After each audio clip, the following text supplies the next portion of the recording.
Hi, my name is Adebayo Christopher Adedonyi. I'm an anesthetic technician and I do make supply of medical consumables to all Nigeria hospitals. Today we're going to be discussing one of the breathing filters.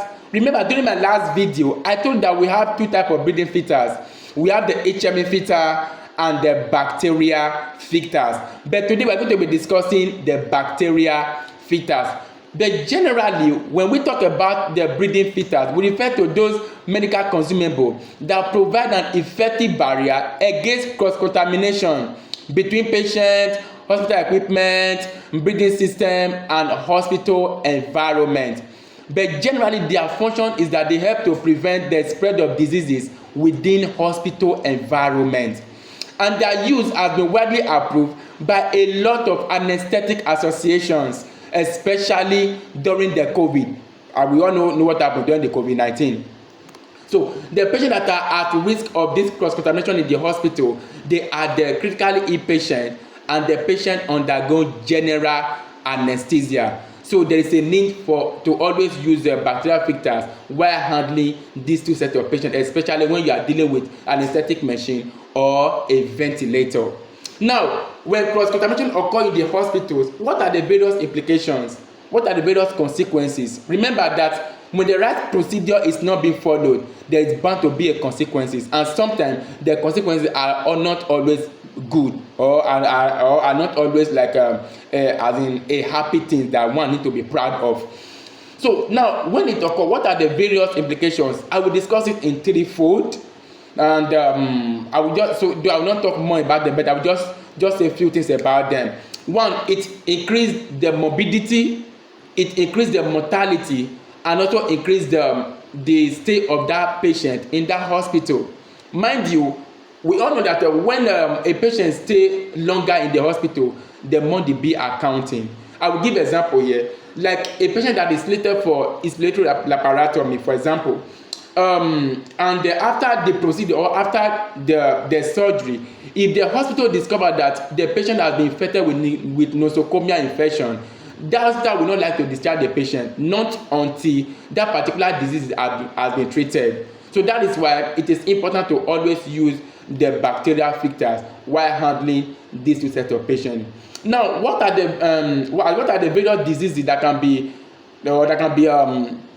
prevented by the use of these bacterial filters? But before we go into all of those things, it has been proven that bacterial filter is effective in preventing cross-contamination at the rate of 99.9%. That tells you how important or how effective it is in doing its job. And its use can only be effective at 24 hours. Meaning after 24 hours, you are permitted to change it. But this is done at the discretion of that clinicians. Now, what are the various diseases? One, we have the Staphylococcus aureus, we have the Pseudomonas aeruginosa, we have the severe acute respiratory syndrome, the one you call coronavirus. We have the Mycobacterium tuberculosis, and then we have hepatitis C, and a host of other diseases. Now, what are the various types of these bacterial filters? There are 5 of them that are being used in the hospital. I will discuss 3 of them. But before I go on, I only brought about just 2 of them, and not the 5, because I will try to lay my hands on the rest of them, but I couldn't. So I only brought just only 2 of them, which are the air guard and the filter guard. Now, what are the various types of this bacterial filter? We have the air guard, we have the filter guard, we have the clear guard, we have the inter guard, and we have the hydro guard. Though they perform the same function, but there are few variations or there are few differences, and I will just point them out so that from there we move on. We have the air guard, like that of the air guard. So this is the air guard. If you look at it very well, they wrote air guard on it, and I mean boldly written on it, air guard is on it. So now the air guard is not being used at the patient end, but rather it is used at the machine end.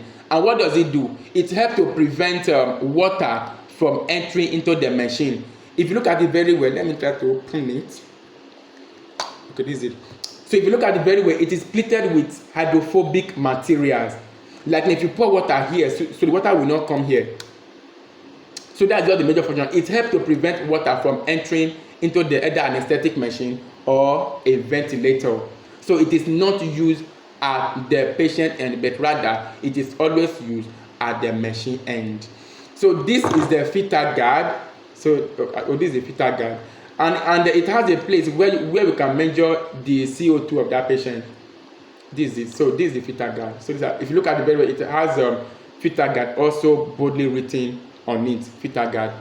And that of the hydro guard, the hydro guard can also function as HME filter while functioning as bacterial filter. So meaning a hydro guard has a double function, bacterial filter and the HME filter combined. All right. So while that of clear guard, the clear guard has its own extension.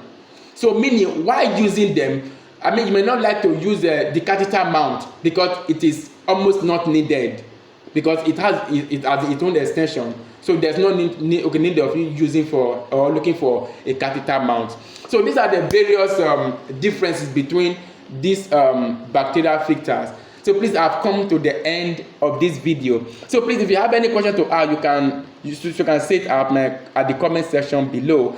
And also, if you want to apply for any of these medical consumables, I am readily available. You can contact me at any time. Thank you for watching my video. See you in my next video. Thank you for watching.